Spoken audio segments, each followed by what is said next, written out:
ঘরে থাকা একটি ডিম এবং পাউরুটি দিয়ে কিন্তু আমরা এই মজাদার নাস্তাটি তৈরি করে নিতে পারি। এই মজাদার নাস্তাটি দেখতে যতটা লোভনীয়, খেতেও কিন্তু খুবই সুস্বাদু এবং এটা তৈরি করতেও কিন্তু খুবই অল্প সময় লাগে। খুবই অল্প সময়ে কিন্তু আমরা এটা তৈরি করে নিতে পারি। চলুন আপনাদের সাথে এটা শেয়ার করি। এর জন্য প্রথমে আমি একটি প্লেটের মধ্যে 2 পিস পাউরুটি নিয়ে নিয়েছি। এবার আমি পাউরুটির সাইডের অংশগুলোকে এখানে কেটে নিব। আপনারা চাইলে পাউরুটির সাইডের অংশগুলো রেখেও এই রেসিপিটি তৈরি করতে পারেন, আবার চাইলে অংশগুলোকে কেটে বাদও দিতে পারেন। এখানে আমি সাইডের অংশগুলোকে কেটে নিচ্ছি। চারপাশের সাইডের অংশগুলোকে কাটা হয়ে গেলে এখানে আমি পাউরুটিগুলোকে 3 ভাগে ভাগ করে নিব। এখানে আমার 2টি পাউরুটিকে আমরা 3টি ভাগে ভাগ করে নিয়েছি।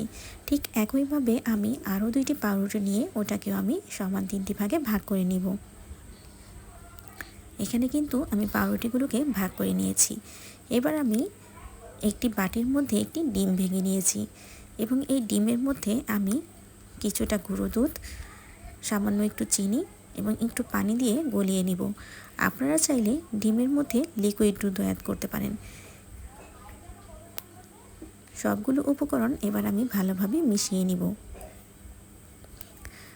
মেশানো হয়ে গেলে আমি ওখান থেকে একটি ভাগ নিব পাউরুটির এবং এই ডিমের মধ্যে আমি ভালোভাবে এটাকে ডুবিয়ে নিব, যেন সবগুলো জায়গায় এটা ভালোভাবে লেগে যায়। এই কাজটা আপনারা ভালোভাবে করে নেবেন, যেন কোনো অংশ বাদ না পড়ে যায়। এইভাবে পাউরুটিটাকে আমি ভালোভাবে ডিম এবং দুধের মিশ্রণে গড়িয়ে নেওয়ার পর একটি প্যানের মধ্যে আমি হালকা তেল দিয়ে আমি এখানে গরম করে নিয়েছি।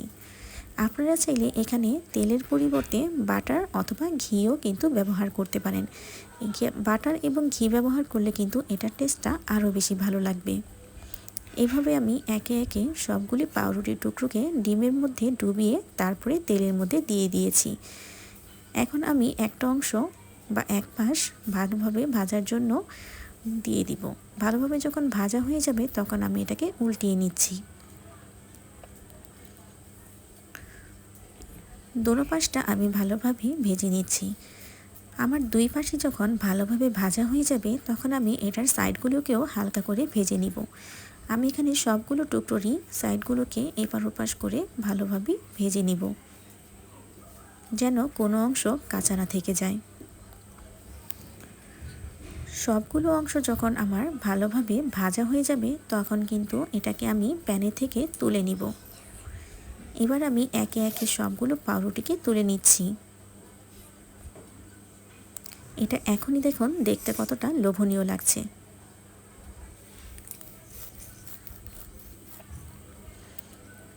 আপনারা এই ভিডিওটি কে কোথা থেকে দেখছেন অবশ্যই আমাকে কমেন্ট করে জানাবেন। এবার আমি একটি বাটির মধ্যে বা একটি প্লেটের মধ্যে 1 চামচ চিনি নিয়ে নিয়েছি। এবার এখানে আমি 1.5 টেবিল চামচ গুঁড়ো দুধ নিয়ে নিব। তারপরে আমি এই মিশ্রণটাকে ভালোভাবে একটু চামচের সাহায্যে মিশিয়ে নিচ্ছি।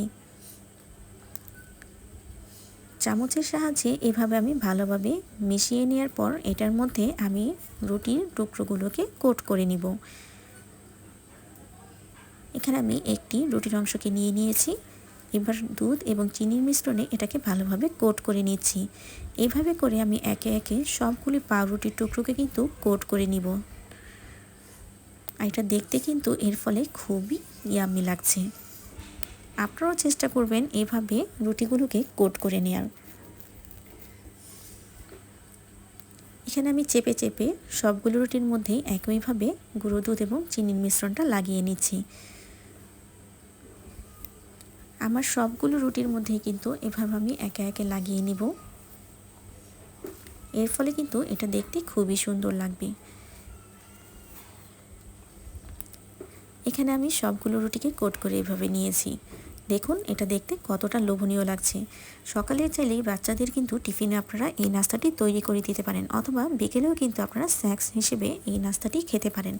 দুইভাবে খেতেই কিন্তু এটা খুবই মজা লাগবে। অবশ্যই আপনারা এটা একবার ট্রাই করে দেখবেন।